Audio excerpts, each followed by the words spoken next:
All right, guys, just want to welcome back to the Everything College Football Podcast. Today, me and Nick here doing a preview and prediction for a ranked matchup in the SEC between Texas A&M and Missouri. Aggies 7-point favorites, 47.5 is the total. 3:30 p.m. Eastern Time on ABC from Columbia. Getting started with the Aggie offense on the Tiger defense. For Texas A&M, coming into the season, we said that if Marcel Reed could really develop as a passer, this team would be dangerous, and he's done that exceptionally well. And I definitely didn't think he'd be doing it this early in his career. Certainly not great when it comes to a 61% completion rating, but he's showing so much confidence to sit in the pocket and somewhat dissect the defense. He's still learning, but his ability to throw the football has definitely been impressive this year. 17 touchdowns, 246 yards per game passing, another 6 on the ground. Everyone knows what he can do as a runner, his speed and elusiveness. But these two receivers they went out and got in the portal, Nick, have been tremendous. One of the top duos in the country. Mario Craver showcasing his speed, 716 yards and 4 scores. The KC Concepcion, he's been lethal in the return game with 2 punt returns. And then, of course, his 15 yards per catch. This has been a great duo. They've been very splendid in helping out their quarterback. Terry Bussey, Ashton Bethel Roman have been respectable as well. But it's really those two guys in the pass game doing a lot of the work.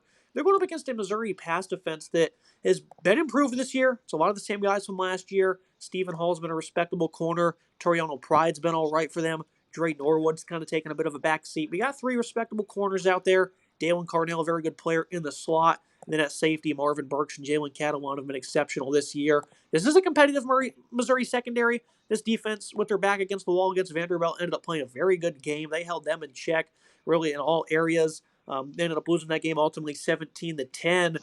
But I didn't think they could hang in like that, Nick. Even against Alabama a couple weeks ago, they started off slow in the secondary, then really started to play some good football. So I think for the Tigers, they're feeling good about this matchup. But Reed and his pass catchers have been very good this year, and that's why they're ranked amongst the top 3 in the country. Texas A&M are having a phenomenal season. It's really because this offense has taken a huge stride forward, particularly this passing attack. 37.8 points per game is a really strong number. 6.69 yards per play. 2,000 yards passing total for this offense. They have just been dynamite. They have been really solid. They have incredible balance, and they've been really strong through the air, which I think is a big deal for this team, right? 61% comp rate for Reed's not ideal, but 1,900 yards passing, nearly 2,000 yards passing has been really strong. 17 touchdowns, 6 picks. I think those are really solid. 7.6 TD to pass ratio. Pretty solid numbers overall. Mario Minecraft Craver has been really good for this team starting off. He transferred in. He's been great, right? 700 yards receiving for him. 18 yards for grab, 4 touchdowns, about 90 yards per game. He's been phenomenal. Concepcion has been incredible as well. 545, 15 yards for grabs, 7 scores. Anston Bethel Roman has gotten some grabs that, big key moments there. 21.6 yards per grab for him. Terry Busey and their tight end Theo Mellon have been okay as well for this team. So they've been able to spread the pass out, but it's clearly the top 2 guys are getting the targets. Craver 40, Concepcion 36. It's really a 2-man show there. These guys have been absolute dominant. They pose a threat for this secondary for Missouri. This is not a bad secondary at all, right? But it's just a unit that's, I think, going to face a tough task here, and they'll certainly put themselves into some trouble. They had some issues against Alabama's pass attack. They'd have a good day overall, but still, this is a secondary that's just a little bit weak here. They're facing some tough matchups. Dalen Carnell has been really solid for this team, but he certainly has a tough task going against this team. Stephen Hall, same deal. These are 2 guys that are going to be tested. They're going to be attacked over and over again. Toriano Pride, he will certainly face some targets, and he'll have to match up against a really talented receiver here. This is a big key matchup here. I think A&M certainly has the advantage. Good balance as well could certainly help out if things are not going so great through the air. Now you look at an offensive line for A&M that helps pave the way for some very impressive balance. This is a run game. It's very deep in the backfield. Le'Veon Moss is still injured, but Ruben Owens has come back, and he's been great, 440 and 3 touchdowns. E.J. Smith's been getting some carries. Amari Daniels is a respectable runner for this team, so they're going to continue to do damage on the ground. 200-plus yards in 4 of the last 5 games, and they had a $180 against Florida, so they've been very good and consistent all year long in this realm. Trey Zahn at left tackle is having a phenomenal year, especially in pass protection. Left guard, Chase Masantis is doing very good. I love Mark Naboo at center. Their best player is probably going to be Amars Reed Adams at right guard, an elite run blocker. Demetrius Crownover at right tackle. Loaded with size and talent, Texas A&M, they've always been great when it comes to their offensive line, and they're clicking at a very high rate right now. Fun matchup for them. Zion Young, Damon Wilson, one of the top edge duels in the conference. Young's been a complete gamer this year. At linebacker, you have Josiah Trotter having a breakout season. 53 tackles and 8 tackles for loss. So this defense has some ballers, Nick. They have to start with slowing down this run game, though. It's going to be hard against this physical offensive line. And this is why Texas A&M is so dangerous to defend. He's got so many things to worry about. A big offensive line, a deep backfield, those receivers we talked about, and a quarterback that can burn you in every which way. Tough challenge for Missouri, but they did a lot better against Vanderbilt on the road than I thought they would do, and so maybe they're going to be looking for seconds here against A&M and potentially even have a strong day. It's really tough to stop this Texas A&M offense because they hit you with so many ways. Dare I say the best balance in the nation of any offense? They are absolutely phenomenal in that regard. Ruben Owens has been really solid for this team. 440 yards rushing for him, 3 scores. Le'Veon Moss just under 400 yards rushing, 6 scores. Marcel Reed 350 and 6 scores. I mean, they can hit you in so many different ways. Even E.J. Smith, a younger back, is getting some touches for this team. Amari Daniels, same deal. So this is just a deep team that can really attack you on so many different fronts. 5 yards per attempt, 19 rushing touchdowns, 18 passing touchdowns. So an incredible balance there. That's really impressive number. 93.75% in the red zone, 30 out of 32. So they're really strong in that regard. 42% on third down. This offense is just so dynamite. It's so tough to stop here. I think they're in a good spot to attack this defense. Now, when you look at some of the positives from Missouri, I think I do have some positives, right? Josiah Trotter at linebacker. He has been phenomenal. 53 total tackles, 8 TFLs. He has been really good. Zion Young is an absolute freak. He has been so dominant. 25 total tackles, 9.5 TFLs, 5 sacks for him. This is a run defense for Missouri that's really strong. 3.16 yards per attempt. They can really stifle offenses and put you in a tough spot. 16.8 points per game. They did good against the Vanderbilt offense that has great balance with Pavia and really solid ways to move around. So I think they can certainly stand up strong and look good in that regard. It's tough to face against a offense that has multiple different options for you, but this may be their opportunity to stand up here against a Texas A&M offense that is really good across the board. This is very intriguing for me. I think if Missouri wants to win this game, they're going to have to keep it low scoring. I think if it gets into a shootout, A&M just has way too much firepower and will certainly run away with it. Keeping an eye on what that defense looks like, particularly in the first and second quarters. If they have a strong first half, it may bode well for this team, but if they go out there and they struggle on their first few drives, they could be in for a very long day in Columbia. I'm going to move the other side of things, the A&M defense on the Missouri offense. This is a group that had a tough game against Vanderbilt. Bayou Perbola ended up going down with a bad leg injury. And from an analytical standpoint, my reaction, Nick, was that I think they just upgraded their passing attack with Matt Zollers getting inserted, top 90 recruit, true freshman. This guy's a more legitimate pocket passer, and at times I've seen Bayou Perbola just look incredibly flattered. I look back to that Alabama game where every time he dropped back, it just seemed like a high school quarterback against a college defense. I know that's a rough way to put it, but at times they just looked lifeless through the air of him dropping back. And I think Zollers gives them something different in that regard where they can look to attack downfield for an offense that also has pretty respectable balance. You have a possession pass catcher in Kevin Coleman, who's great. Marquise Johnson can make plays downfield. Brett Norfleet's a very good tight end.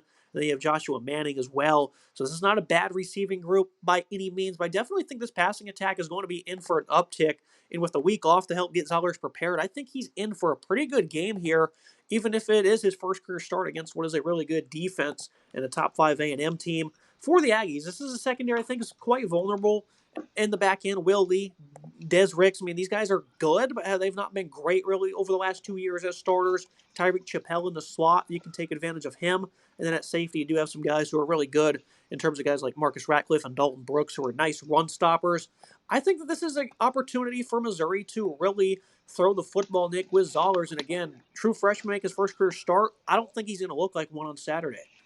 Yeah, I think Zollers is really in a position to step up and be strong here. I think Parvolo was pretty good for this team, but like you said, I think your assessment makes sense. As Zollers is just a better passer overall, and I think he'll be more accurate and be really solid. When push comes to shove. Obviously, limited film on him, so hard to get a full read. But I think he's got a really good passing attack that he can work with. Kevin Coleman has been phenomenal, 558 and a score for him. Marquise Johnson, 340 and 2 scores. Joshua Manning, 231 in the score.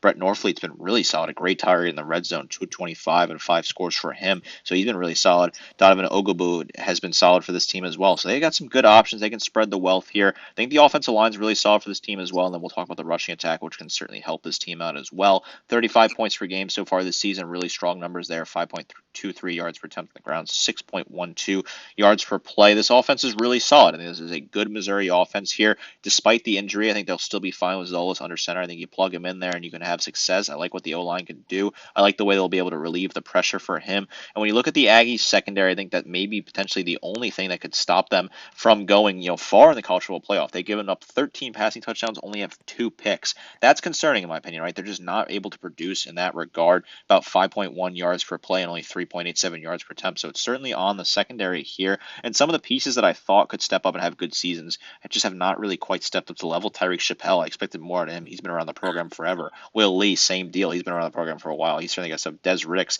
These are all guys that are having decent seasons, but they have to certainly improve if they want to compete for a national title here. This will be a big test here because I think Zollers could really stand in the pocket and attack you.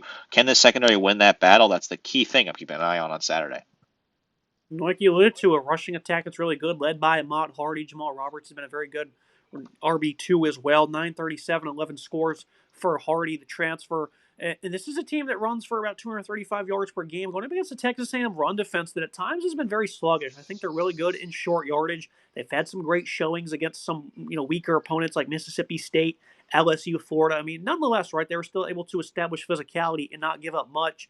Notre Dame was able to rip off some big runs. UTSA back in week 1 had a couple of them. And then Arkansas piled on 268 rushing yards on 32 attempts. I mean, it's just been disgusting at times. Nick Cassius Howell's the elite edge rusher. Has been really good against the run. Albert Regis, DJ Hicks, some very good defensive tackles on the interior. Theron York plays with great instincts at linebacker. Love what he brings to the table. Damian Sanford alongside him has been a consistent run defender. And, of course, I alluded to those safeties as well and what they can do from a physicality standpoint. But this is just ridiculous for A&M at times, Nick, and it's going to be a downfall for them at some point. Well, I think this run defense is good. Don't get me wrong, but there's just been a problem with them where they give up a lot of explosives, and against Arkansas, it was more than a lot. It was pretty much every single play where the Hogs were able to do that to them. And it's concerning because Missouri can do the same thing. They're not going to have the QB run factor as much, but Missouri didn't really utilize Pribola in conference play as much as they should have when it came to running the football. So what you saw most of the year is what you're going to get from Missouri, and it's possible they have a monster day on the ground.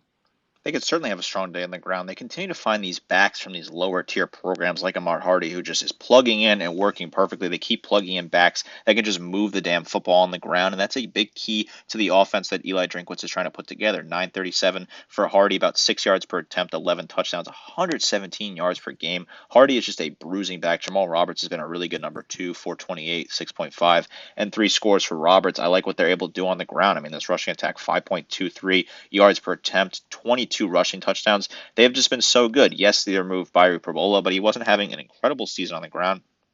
I think they can overcome that with just slightly increasing the workload for Hardy and Roberts. I know it's a lot, right? Hardy already has 160 attempts on the season, but just give him a few more attempts here, and then you'll be just fine to balance out the lack of that quarterback threat. Although maybe Zollers could maybe move his legs. I don't think exactly that's going to happen, but maybe we'll see. Crazier things have happened. As for A&M, 23.6 points per game total as a defense, 3.87 yards per attempt on the ground. I think if Missouri can hit that balance right and hit them on the ground when they catch them off guard, when they're trying to overcompensate for the pass, A&M is that could really be a big recipe for success. I think Missouri can put some points on the board here and attack on the ground. I love what they can do running the ball. There are some solid pieces on this A&M defensive line that have been productive so far this season. Albert Regis has been good for this team. DJ Hicks has been really solid as well. TJ Searcy, Marco Jones. These are some big names that have some big games. One of these guys have to step up and be strong here, put pressure on the quarterback, and make the young signal caller uncomfortable. And if you can find a way to bottle up Hardy here, I think you'll have a lot of success here. A&M, he's a very talented back, but if you can get him a little frustrated, he sometimes has some tough games. That's a key matchup to keep an eye on as well.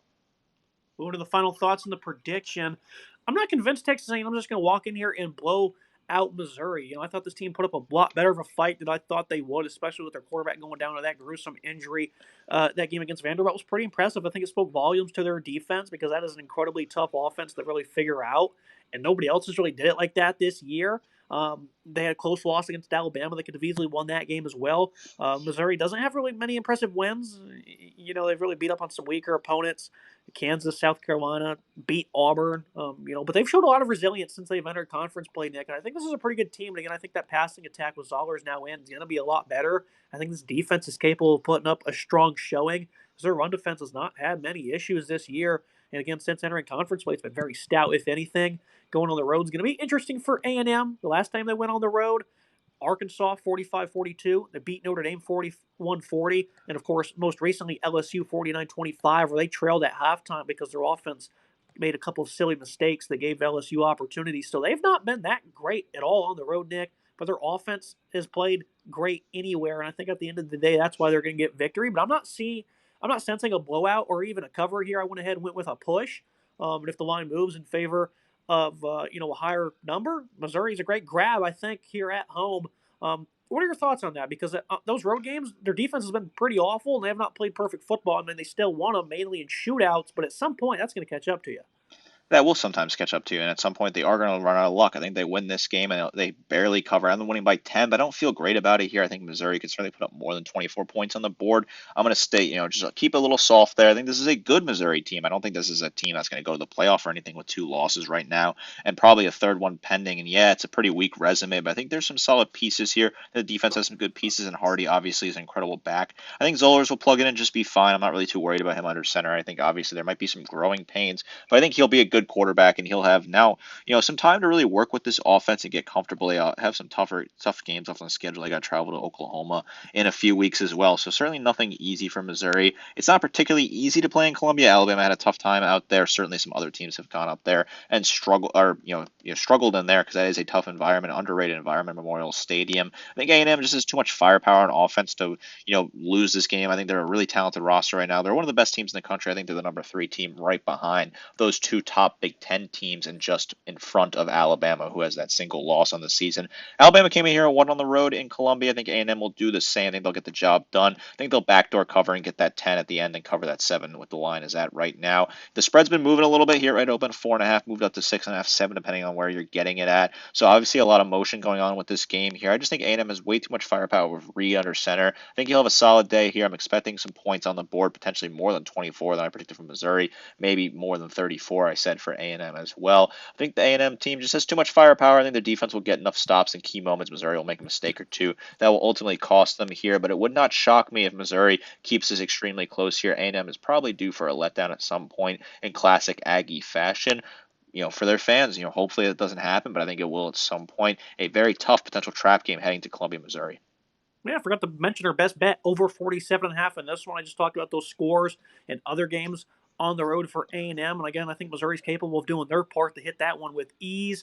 If my score doesn't equal 47.5, that'll probably adjust that. But I definitely think it's a great bet. Yeah, mine's at 53. I can't count all of a sudden. But I think this is an easy bet, Nick. Smash on the over. Yeah, I totally agree. I have a higher than 53. I have higher than you do. I have 58 right now. I think that makes a ton of sense, right? I think the over being at 47.5 seems a little too low here. I think this is a big opportunity for both offenses to put on a big showing here. I like that over a lot in this game. Should we have phrase episode? Make sure you like, comment, subscribe. See you next time.